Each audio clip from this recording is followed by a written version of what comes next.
Palangga. Piniritong okra. Namit mani.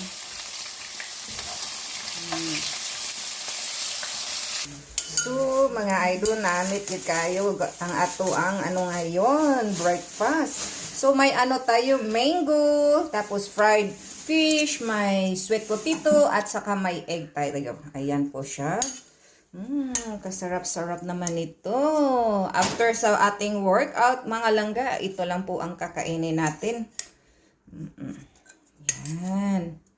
Kanorn. Baka magtaka kayo guys kung anong sa gitna. Ito po yung Mang Tomas, sausawan sa ating piniritong okra. Ayan po siya mga idol. Sarap oy.